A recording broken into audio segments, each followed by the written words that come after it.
Thank you, Jonathan. I'd just like to pick up a couple of points from the introductory speakers. Joe, I really appreciate your comments that language must be meaningful to the stakeholders that you're working with. And just in the work I do, I'll just run through some of the stakeholders I deal with. I deal with a person in the street, a mum or a dad, a farmer, a fisherman, a public servant, a child, a sportsman, a nutritionist, accountant, a deaf person, and an environmentalist. So most of them are not professionals. I deal with the man in the street, and so all the language I develop in PRUB strategy focuses on that wide range of people. So I'll just go into my first slides now, sharing the screen. Um,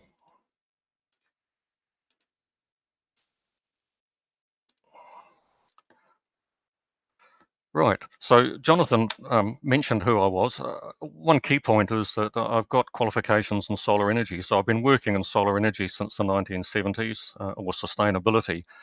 Sustainability, I feel, is somewhat embedded in what I do. I don't think of it as something separate. So I totally agree with you, Joe, that sustainability is something that should be part of everything we do. My background is in engineering and science, but I've moved across into facilitating very large scale strategies.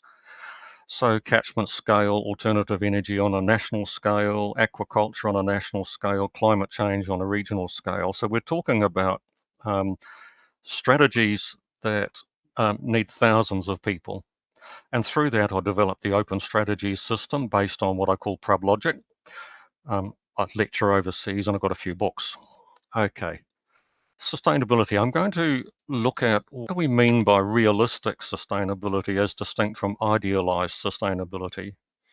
I'll introduce you to PRUB-Logic, and PRUB-Logic leads us to an inescapable conclusion that only uses create benefits, and that has real implications. We need to motivate users, not just enable them.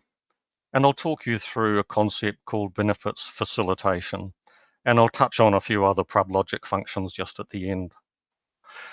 So today's focus, I'm talking about these very large strategies, sustainability strategies with thousands of stakeholders, hundreds of projects, climate change and so on. These are ones where, as a facilitator, I'm a tiny bit player. Individually, we're insignificant. We need to empower and inspire and motivate and enable thousands of end users. We can't do it as project managers or facilitators. How insignificant are we? We'll see that photo there. New Zealand's tallest mountain over there is Mount Cook. And we're as insignificant as the person you can see standing on the top of Mount Cook, who of course you can't see. So that's how insignificant we are when we're doing things like climate change. As an individual, we just can't even be seen. We're not even a pinprick on the landscape. So to achieve sustainability, we somehow need to, I'm using the word project manage actions by thousands and thousands of users, not just us. How do we do that? Well, this is what I do at home. This is my garden metaphor, except I'm putting it into practice. So I've got half a hectare and I'm living what I believe is very sustainably. But my question, I'm going to come back to this at the end, is this realistically sustainably or is this idealistic sustainability? Why do we need PRUB-Logic when we're working with a lot of people? All the words in the first paragraph were in a single New Zealand government strategy document. How many people do you think would understand that? Does it work to use all those words if you're working with hundreds of stakeholders? And there's a clue down the bottom there, it doesn't work. This is what I see over and over again. I see a strategy like this mess on the right, and the strategists say to the poor old project manager, all you need to do is implement this. Yeah, right. It's just simply cannot be implemented, let alone not just by a project manager, but you try and get a man in the street to understand something like that. It's TLDR, too long, didn't read. So in working with a lot of people, we have a main principle. It's this. Strategy should have the smallest amount of information that has the highest value to the most people. So strategies, they must meet these criteria. And you'll see I only use small numbers of words that are understandable by the man in the street. Strategies have to be logical, understandable, doable, and worth it. And what I'm showing you has come out of working with thousands of stakeholders in these very large strategies. As I said, the man in the street, people who need really simple language. So what must a logical strategy say? It must represent physical reality, not some abstract concepts like objectives and goals and outcomes and outputs. Those are abstract words. They mean different things to different people. We want a strategy that has hard physical words in it. So what is physical reality for strategies? Can you describe how the world works in less than 10 words? I expect you can't in the short time available. So I'll give you my answer. This is how I think the world works. We make stuff, we use stuff to get benefits. That's it. I haven't found anything that doesn't fit that sequence. And the man on the street understands that. They're either making things or using things to get benefits. There's a reason they use things to get a benefit. And make stuff and use stuff to get benefits, we translate that into PRUB. Projects create results that are used to create benefits. Or projects create stuff. We use the stuff to get benefits. But we use the words projects, results, uses, and benefits because we found that those are the 4 best words for using when you're dealing with a lot of people from the public. That's PRUB-Logic, and it represents physical reality. A project's not an abstract thing like an objective or a goal. It's a project. You know what it is. It's something that it's an action where you're creating stuff. A result is a physical thing. Uses are physical actions. Benefits are things that you get from your uses. So there's PRUB. Projects create results that enable and catalyze uses. A result doesn't create a use. It enables and catalyzes a use. The use creates the benefit. Benefits, in turn, motivate uses, and the uses prescribe results. So here's a couple of really simple examples. The first one, they've got a project to manufacture some products. The results are the products are in the market. The use, people buy and use them. The benefits are happy customers and the company's profitable. The second one, project, build a sheltered cycleway. The cycleway is in place, that's the result. Children ride on it and they're safe, that's the benefit. And a key point here is who creates the benefits? Does the project create the benefit? Does the result create the benefit? No, it's the uses of the results that create the benefits. Only uses create benefits. It's inconvenient because we like to think that as project managers, we can somehow create or control benefits. Results that we create as project managers, they enable the use. It's the benefits that motivate the use. So I just leave this with you. Can project managers realize benefits? I'll answer that as we go along. What should a successful strategy do? And I see all sorts of strategy techniques, and there's a lot of words in here. These are all strategy words. And I break strategy down into 3 stages. The first stage is what I call strategic scanning. All of this stuff is just collecting information. It's not strategic planning, it's strategic scanning, collecting information. The second step is to focus all of that information down into a strategy. That is the planning bit, converting all of this stuff into a strategy that has to be logical, understandable, doable, and worth it. And the focus should always be, what are the benefits of running this strategy? That's what strategic planning has to focus on. Having worked out the benefits, we can say, well, what uses have to happen to create those benefits? Therefore, what results do we need? Therefore, what projects do we need? So planning goes BURP, project management goes PRUB. So here we go. In the ideal world, projects create results that are used to create benefits, but very often projects create results that nobody uses because the wrong projects or the wrong results were created. And we call those results abandoned orphan results. And I deliberately use this emotional term, abandoned orphan, because we've got to stop these from happening. We've either got to create results that will get used, or we have to create adopted orphan results. You create a project produces a result that another project adopts to create a result that gets used to create a benefit. And you've got to understand uses from the user's perspective. I think this cartoon speaks for itself, doesn't it? I think when we had children, this is the sort of mobile we used to buy, and this is what our kids got to look at.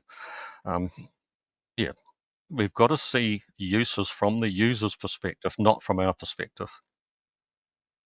So just reminding, only uses create benefits, results enable uses, benefits motivate uses. So have you decided now if project managers can realize benefits? I'm going to talk about global and motivational benefits. Global benefits, these are benefits to society and the environment. So a lot of actions that we take produce global benefits. If we use less fossil fuel, it creates a global benefit, less global warming. Motivational benefits are the benefits that we get when we undertake a use. So if I use less fossil fuel, do I get a personal benefit from doing that? Very often I don't. So we're often looking for global benefits, but people aren't creating the global benefits because they're not motivated, because they're not getting motivational benefits. They're not getting personal benefits by taking sustainable actions. What are benefits worth? Well, you can have all sorts of benefits, but if a user doesn't think they're worth anything, nothing's going to happen. So global worth, it's the worth of the global benefits, and it's got to be greater than the global costs. Otherwise, your strategy won't work. And for a lot of people, global worth doesn't mean anything to them. They're simply not interested in saving the planet. And I'll come on to different categories of people in a minute. Net motivational worth. The worth of the benefits to each user must be greater than the total cost to that user. So if people are going to be motivated to do sustainable actions or sustainable uses, they've got to get benefits from doing that. So each user must receive net worth. And worth and costs include all four well-beings: economic, environmental, social, and cultural. They can be objective, subjective, perceptual. So users require net motivational worth. So sustainable benefits won't be created unless uses happen. So results must enable uses, and users must get net motivational worth from their benefits. Here's a bit of data from various surveys. 89% of people want their governments to take more action on global heating. 2/3 say they're willing to give 1% of their income to fight the climate crisis. That's what they say. They thought only a minority of other people would be willing to do the same. Rich country people were significantly less willing to contribute 1%. That's pretty sobering. I live in a rich country. 72% of the public support onshore wind being built in their area, but only 19% of MPs thought the majority of their constituents did so. So we've got these huge disconnects about the belief systems around sustainability.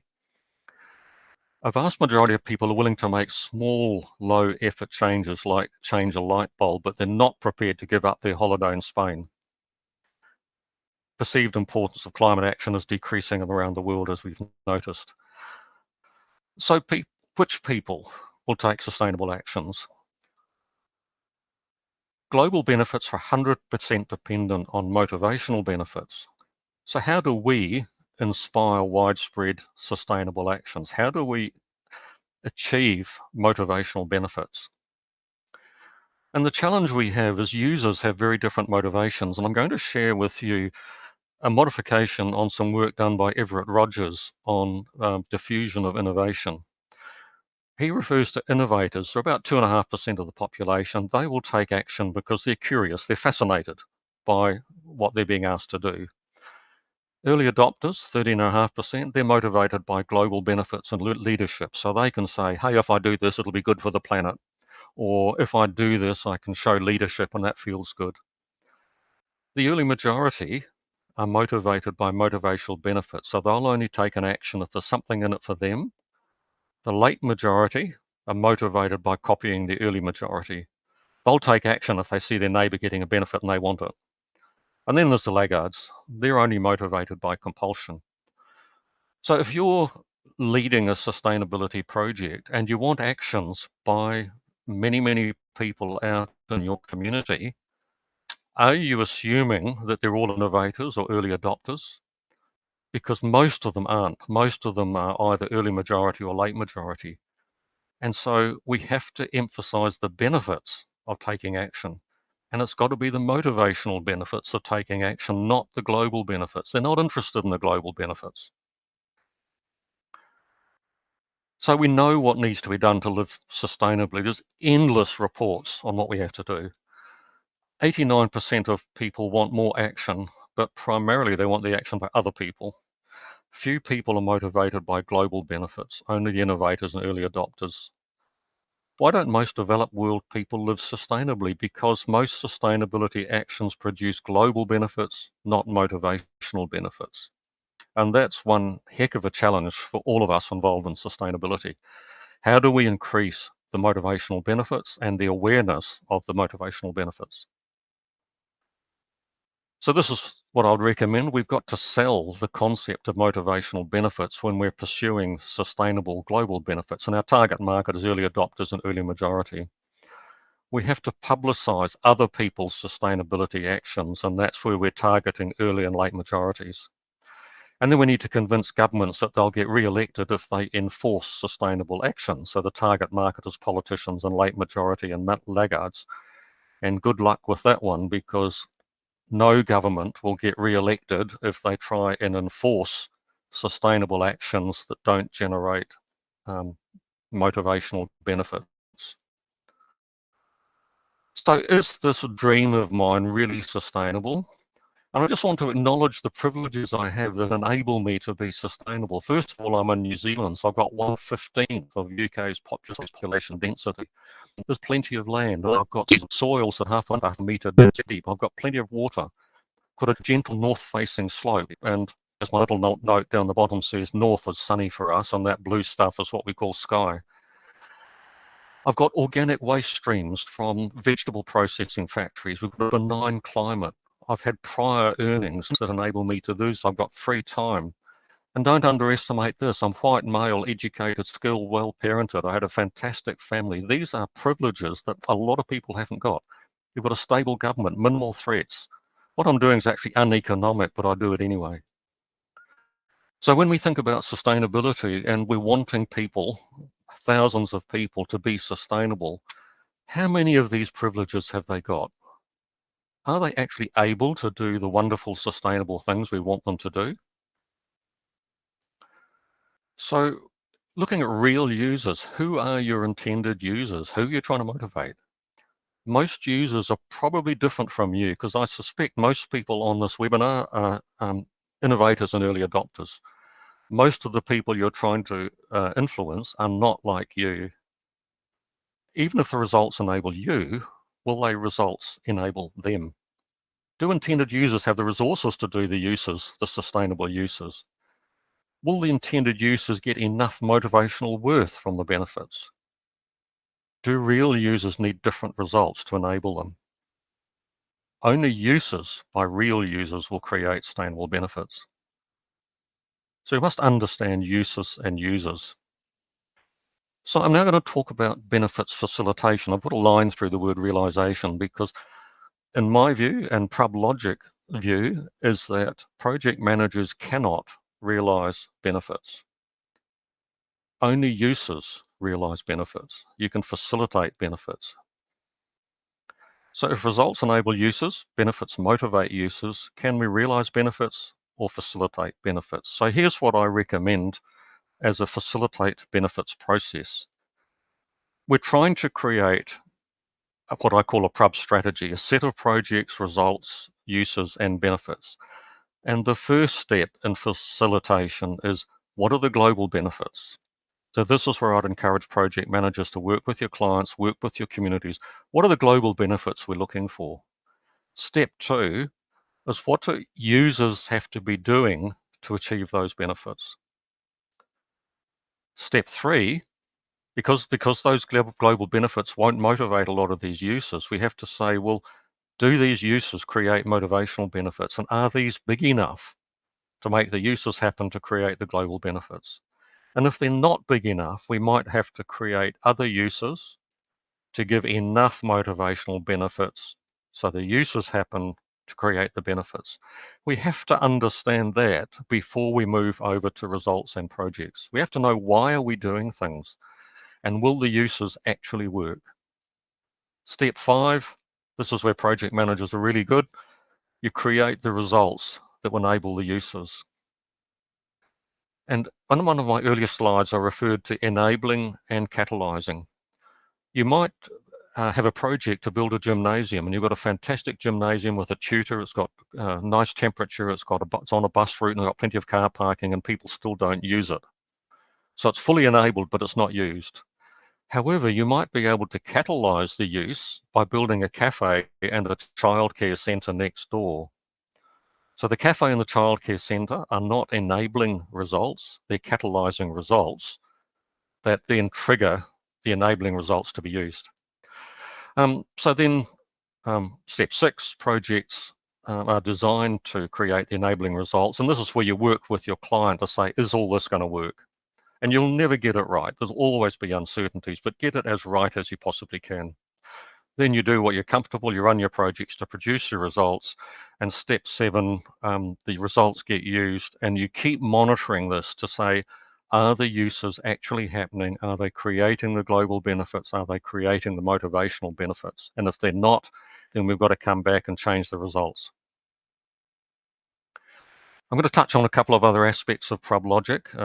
My upcoming book's got about 45 chapters of the different things you can do. And so it's got a chapter on accountability, and I'm going to talk you through that quickly. We've talked about validating a strategy as having to be logical, understandable, doable, and worth it. I'll talk about 3 types of evidence. I'm going to demonstrate that results have no worth. That's a bit challenging.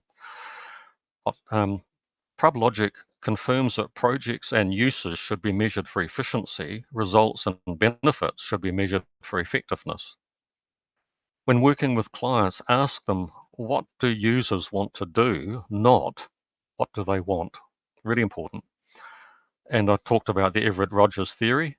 Different strategic environments need different types of strategies. So if you're in a simple, complicated, complex, or chaotic environment, you need quite different strategies. And Dave Snowden at the Sunfin Institute in Wales has done some brilliant work on that. So accountabilities. On this table, I've got 4 columns: project efficiency, result effectiveness, use efficiency, benefit effectiveness. Who is accountable for specifying those efficiencies and effectiveness?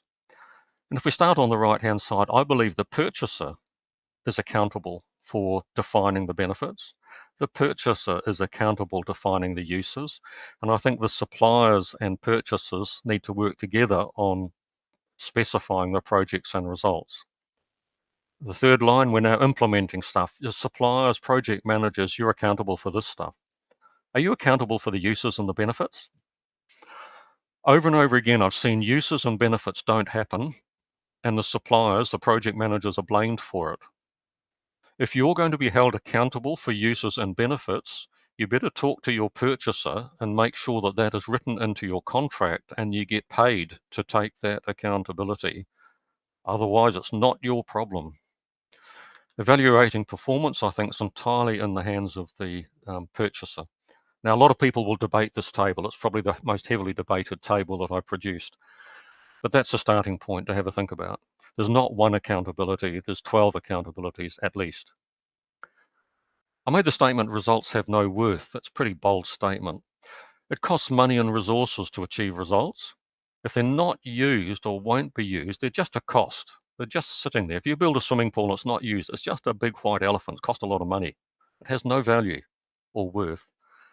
If the results are used to create a benefit, the results are still just a cost. It's just a swimming pool. Only benefits have worth. And this is the point. We often mistakenly assign worth to results based on the worth of the benefits that they will potentially enable or are enabling. But the results themselves have no worth. If we don't achieve benefits, or if the users don't achieve benefits, the results are a waste of time. Evidence, there are three types of evidence: causal evidence, projects cause results, uses cause benefits. Enabling evidence, results enable uses, they don't cause them, they only enable them. Motivational evidence, worthwhile benefits motivate uses. And these distinctions are important because causal and enabling evidence tell us if a strategy is doable. Motivational evidence tells us if it's worth it. And a strategy or a project has to be both doable and worth it, or don't do it. Summary. We make stuff and use stuff to get benefits. It's that simple, and that's PRUB. And PRUB tells us that only uses create benefits. We have to understand uses from the user's perspective. And in sustainability, we have thousands and thousands of users and one project manager or one or two project managers. We as individuals are insignificant. We have to find ways to enable and motivate thousands and thousands of users. So the benefits won't arise unless the thousands of users happen. Users have got to be enabled by the results. That's what we're good at, but they've got to be motivated by worthwhile benefits. And this is where we need to get into a facilitation role, or as Eduardo said, a gardening role. I think gardening and facilitation have a lot in common. Different users are enabled and motivated differently. So who exactly are your users? Are they like you, innovators and early adopters, or probably not? So what results will enable them and their users as distinct from your users? What motivational benefits and worths will motivate them? Answer those questions and you can start facilitating benefits. So that's it from me. I'll put a little question at the bottom. If there's any flaws in the logic of PRUB-Logic, please let me know, because I've worked for a long time on PRUB-Logic and I hope I haven't wasted my time on it. So if you see anything wrong with it, please let me know. I mean, I've been working with you for a long time, but there's still ideas, and I do love the fact that although you're an engineer, you do manage to articulate this in ways that are so intuitive and so natural. I mean, I wrote down a couple of things here.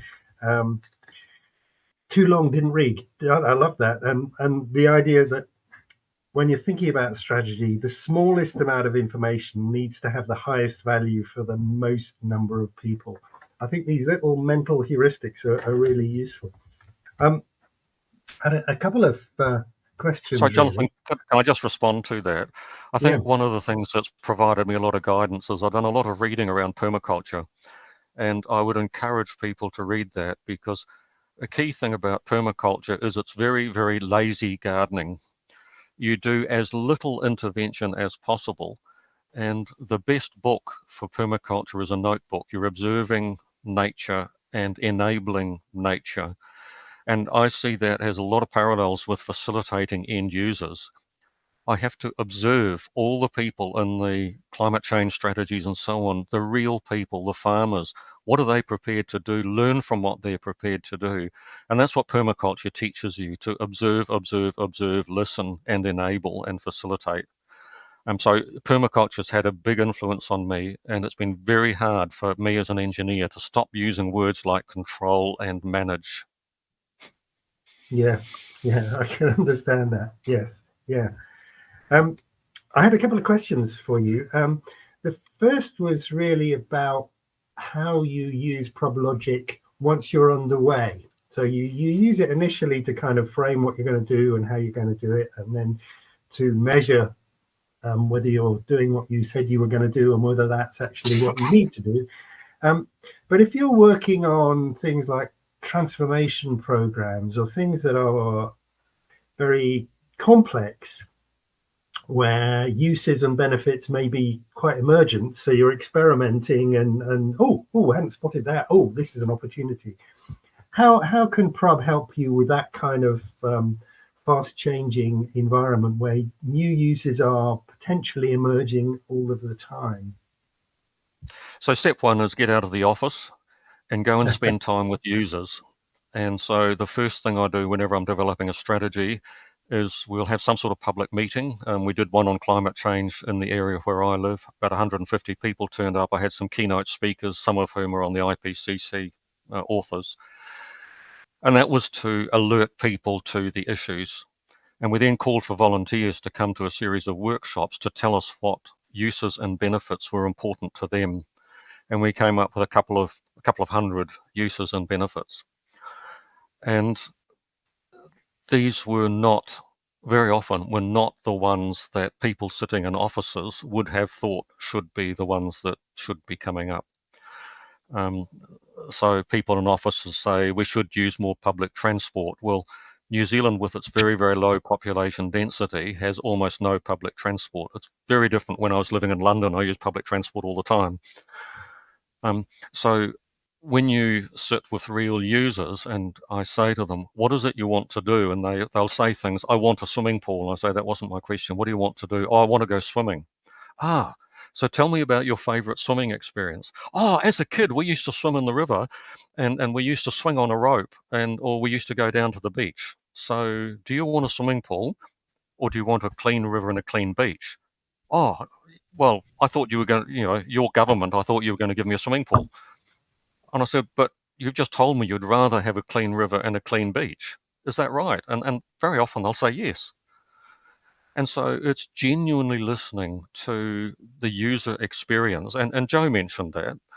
The user experience from the user's perspective, not like the baby looking up the bums of the mobile going round and round. It's the user experience. What are they experiencing? That's where I start. Yeah. Yep. No, that's fantastic. I think that's a really key point. What do people want to do is what you want to ask them. I mean, you made the point earlier in your presentation. You talked about the lack of connection between those who are making decisions and the people they're making decisions for, because they really don't understand what users want, and often they've got a very misaligned sense of what people want and what people will do. And yeah, well, just on that, Jonathan, this is where the Everett Rogers work is crucially important. And if I can use the metaphor of gardening, you don't do the same thing with sweet corn that you do with pumpkins, that you do with roses. You look at each user, i.e. each plant, and enable and motivate that specific plant. And I guess what I see a lot with engineers and project managers, and I hope I'm not being blasphemous here, but I see too many of them targeting innovators and early adopters. And that isn't the bulk of the population. We need to really get in with the early majority and late majority and find out what will motivate them. And at the moment, they're not motivated by global benefits. They're not motivated by addressing climate change.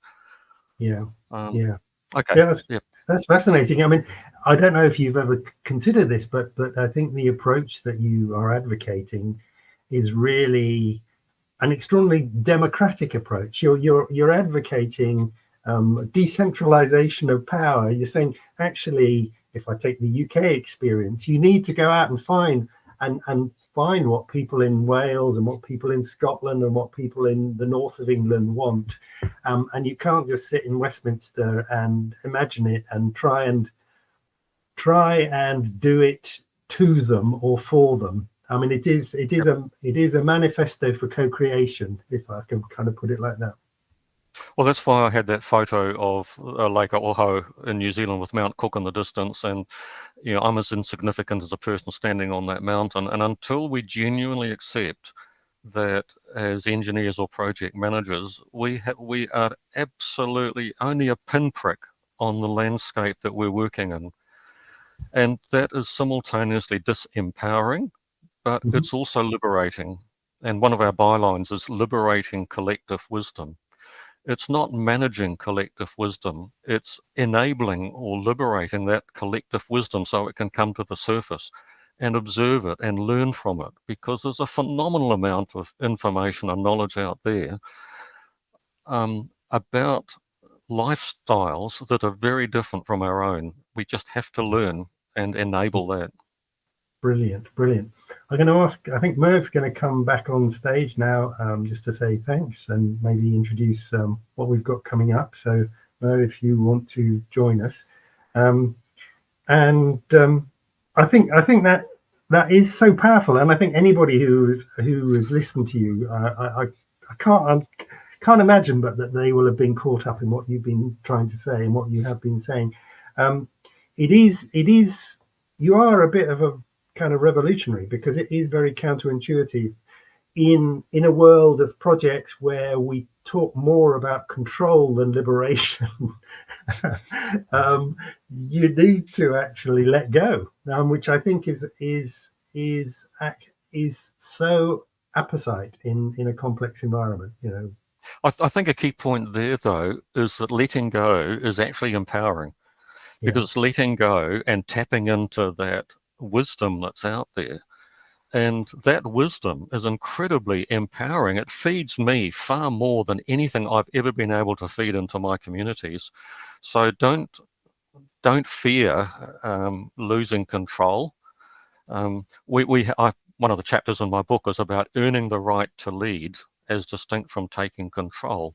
So if you really listen to people and feed back to them what they're telling you, you will end up in a leadership position where in effect you have control, but you've earned the right to lead, not taken control. And it's profoundly different and liberating and empowering. It's good fun. Yeah. Don't be frightened of it. No, that's fantastic. Great. Thank you so much, Phil. I think we're going to take a break now until just around about 11, where we've got the next round of sessions. So I'd just like to thank you, Jonathan. I'd like to thank the volunteers. This must have been a huge undertaking to pull this together. And in particular, Merv. Merv has given me a lot of his time over the last couple of years. He's challenged me on a whole lot of my thinking. Some of the words in PRUB-Logic have been influenced by Merv. So look, I'd like to thank all of you who have enabled me to come along and be part of this exercise. So thank you.